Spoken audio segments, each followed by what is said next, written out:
ideia destes encontros, destas conversas, que já vêm atrás, já têm 7 anos, começaram primeiro com os escritores, e discutia-se o que é que escreviam, não escreviam, porquê e tal. Depois foi para artistas plásticos, pintores, desenhadores. Depois meteu desportistas. Depois meteu jornalistas.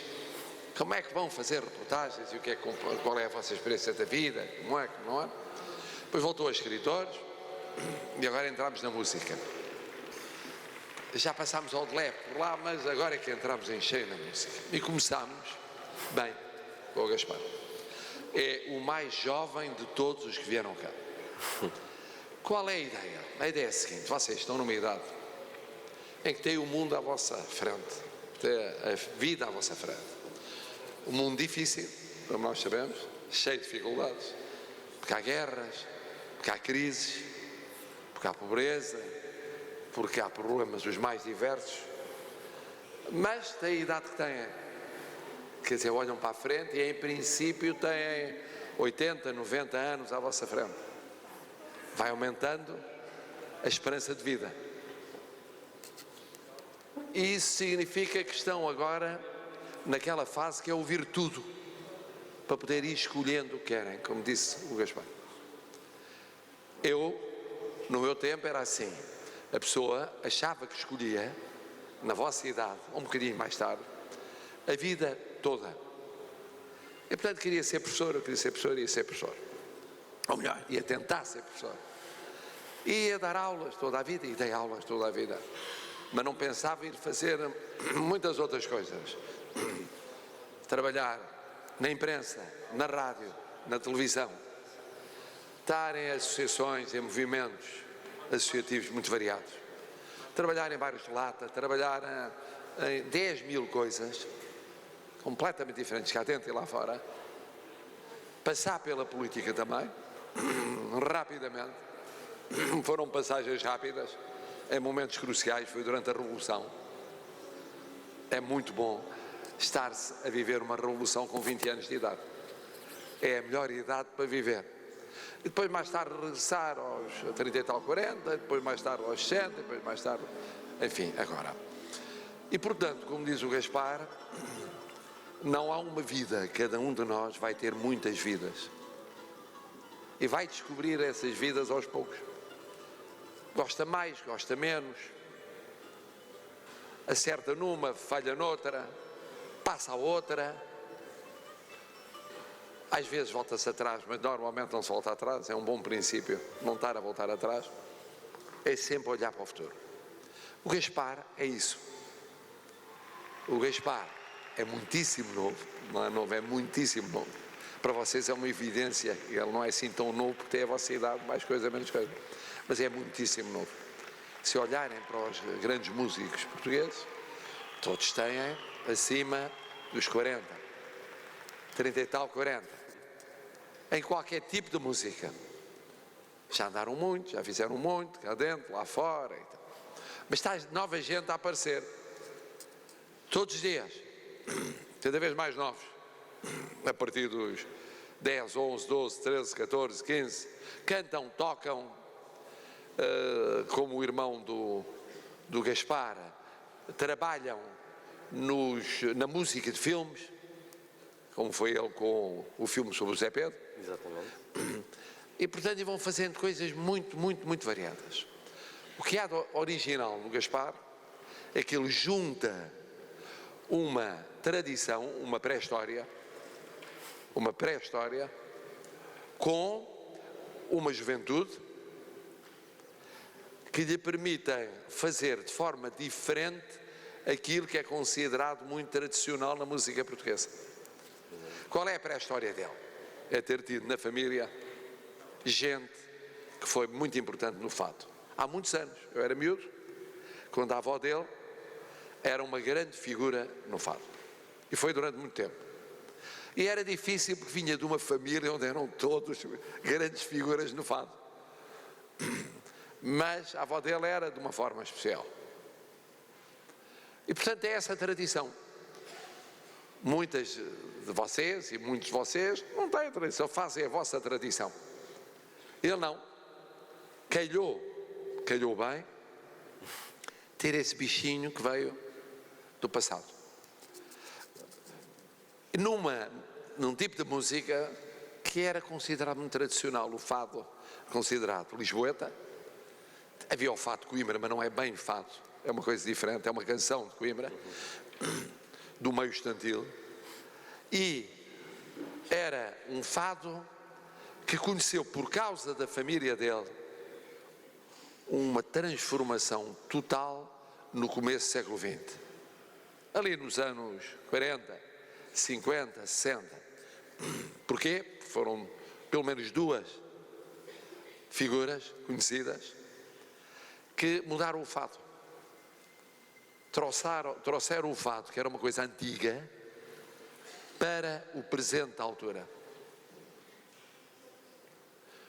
E depois nunca mais deixou de ser mudado. Conhece, a certa altura, nos anos 80, 90, depois da Revolução, as pessoas parecem fartar-se do fado. E depois começam a aparecer muitos jovens a cantar fado. Muitos.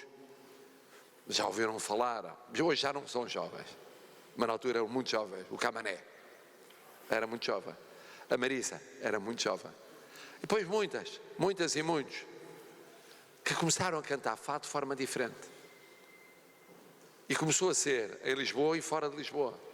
Começaram a vir fadistas que vinham de Braga, do Porto, cantar o fado de Lisboa, que era uma coisa completamente nova.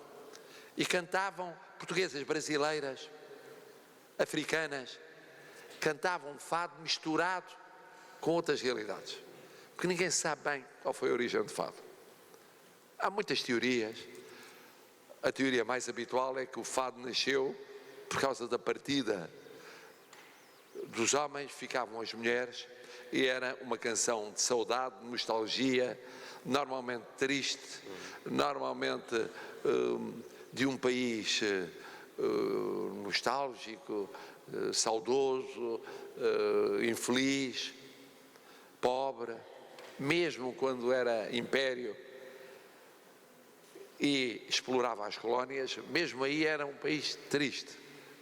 Há quem tenha a teoria de que não, que é uma mistura com influência africana e brasileira, e que veio e que deu um salto enorme quando a corte de Portugal esteve no Brasil e depois regressou, e houve muitas misturas. Cada um tem o seu pensamento. O Gaspar tem esta coisa, começou a tocar aquilo que era uma música antiga, um tipo de música antiga, de forma diferente. E de repente foi o fascínio para portugueses, mas para estrangeiros. Consta que a própria Madonna se fascinou por isso. Mas com ela, muita gente pelo mundo, sobretudo na América, se fascinou. Quer dizer, recriou, reinventou. E tem estado nessa onda. Tocar assim. E nisso é uma surpresa. Como é que alguém com a idade dele, de repente, refaz uma coisa tão antiga e transforma numa coisa nova? E os estrangeiros que vêm cá, o que gostam no fado é essa novidade. Não é a parte antiga. E por isso eu tenho, ainda há bocadinho, a razão porque eu não pude assistir a tudo foi porque eu estou a receber embaixadores que estão a chegar a Portugal. De 3 em 3 anos mudam os embaixadores num país. 3 anos e meio. E agora mudaram praticamente todos, 100 e tal. E hoje tenho que os receber à noite e tinham que os receber todos, um a um, antes de estar com eles todos. E portanto ficaram para hoje alguns que sobraram, um deles o grego e o japonês. E quer o grego, quer o japonês, mas sobretudo o grego, falava-me do fado. Eu disse, olha, por acaso está ali ao lado um jovem que é do que há de melhor e de mais de futuro a tocar fado. A sério. Era um embaixador que vinha no fim de carreira, vem para o último posto, portanto, velhinho. Não tão velhinho como eu, mas mais velhinho na cabeça, muito mais. E que portanto só falava, e o fado antigo, o fado... Não, quer dizer, o fado hoje já não é isso. Também é isso às vezes, mas não é só isso, é uma mistura. É uma mistura. Bom, qual é a ideia? Vêm aqui pessoas diferentes, têm a sorte de ser alguém mais ou menos da vossa idade, normalmente são mais velhinhos, que dizem da sua experiência de vida e dizem o que o Gaspar disse numa linguagem que é a vossa. Olha, eu tentei isto, tentei aquilo e tal, mas nunca desistam. Vocês podem ser, se não logo, nem completamente o que querem, mas devem lutar por isso. Podem ser coisa ao lado, mas depois tentar por mudar e contam a sua vida. E fica sempre qualquer coisa na cabeça. Vocês lembram-se, olha, uma vez fomos lá, estivemos lá em Belém e ouvimos aquele jovem, olha, agora passaram 10 anos, 20 anos, o homem anda por aí pelo mundo, é uma coisa, e nós ouvimos-lo quando ele tinha a idade que tinha, que era mais ou menos a nossa idade. A ideia não é serem iguais àqueles ou àquelas que vão ouvir. Somos todos diferentes, não há duas pessoas iguais. Não há. E isso é o encanto da vida. Não há duas pessoas iguais. E temos a liberdade e o dever de cultivar a liberdade de sermos diferentes.